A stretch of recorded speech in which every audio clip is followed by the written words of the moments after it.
Goeiemôre Handelinge gemeente, ek hoop dit gaan goed met julle. Wat is dit wat jou skud in die lewe? Wat is die aardbewings wat jy ervaar?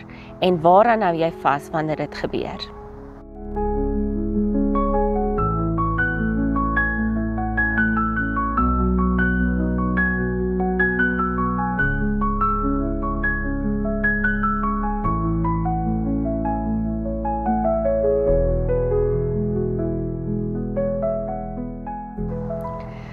Ons is besig om na te dink oor die kruisiging van Jesus en al die bonatuurlike, profetiese en kragtige gebeure wat plaasgevind het gedurende sy kruisiging.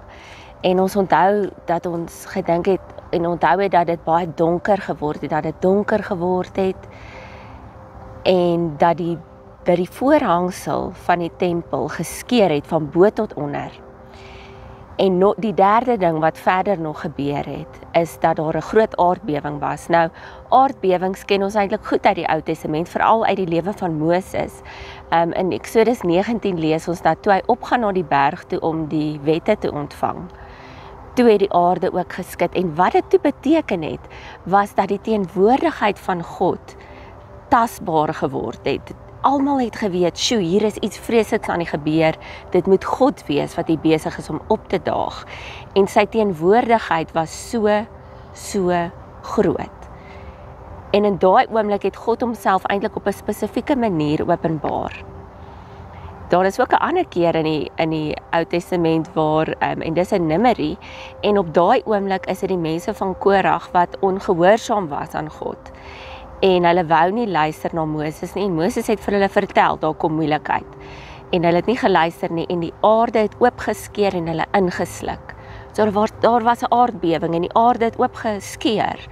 En daai mense is weg. Hulle en hulle gesinne en al hulle goeders.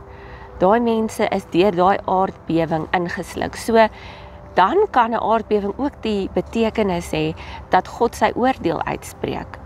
Maar vandag wil ek graag hê dat ons na daai oomblik met Jesus se kruisiging moet kyk met die oë, met die besef dat Jesus besig is om sy teenwoordigheid eintlik op 'n nuwe manier aan mense bekend te maak.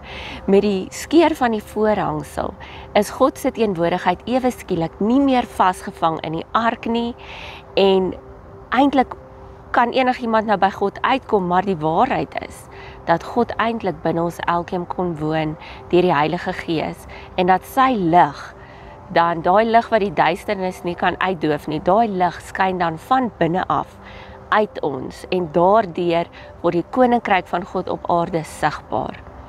So hoekom het die aarde dan geskit op die oomblik toe Jesus gekruisig is? Dit was om verder te beklemtoon dat God se teenwoordigheid nou op aarde op 'n ander manier teenwoordig gaan wees, en dit is sy uitnodiging aan jou. Onthou jy nou, God herinner jou, hy is nie ver van jou af nie. Moenie vir 'n oomblik dink as dit donker raak rondom jou, as die aarde skud en jy weet nie wat om te doen nie. Moenie vir 'n oomblik dink dat God nie naby is aan jou nie. Hy is eintlik besig om jou te herinner dat sy teenwoordigheid nader is as 'n vriend, nader as 'n broer. Hy is heeltemal binne jou. En God nooi ons uit om hierdie lig uit te gaan leef in hierdie wêreld. Dat sy lig sal sigbaar word in hierdie wêreld deur ons liefde vir mekaar. So sy teenwoordigheid het nou iets geword wat aan ons elke een behoort. Ek lees vir ons hierdie vers, Matteus 27 vers 51, en kyk, die voorhangsel in die heiligdom is van bo tot onder in twee geskeur. Die aarde is geskit en die rotse is oopgebreek. God het kom sê, hy doen iets heeltemal nuut. En op daai oomblik het die mense wat rondom Jesus gestaan het, waar hy gekruisig is, waar hy reeds dood is, op hulle knieë geval en besef, God is hierso. Hierdie is nie sommer 'n mens wat sterf nie, dis Jesus Christus, die werklike koning van die Jode, die een, die verlosser wat beloof is, die een wat gekom het om ons te verlos. Laaste uitnodiging vandag aan jou, wanneer die aarde rondom jou skud. Jy kan nie eers aan iets vashou nie, want die aarde self is onstabiel. Daar is 'n kans dat jy in kan val, alles waarin jy vashou kan ook val. Maar God kan nie geskit word nie.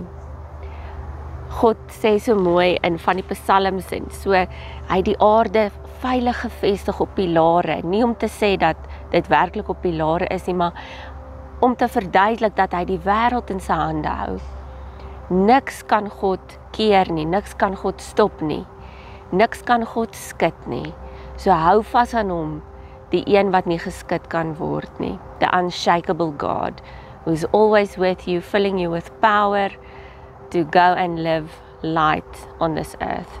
In die naam van Jesus, mag die Here jou seën, mag die Here jou kragtig vul met die Heilige Gees, sodat jy die werk van die koninkryk kan doen in hierdie wêreld met baie liefde.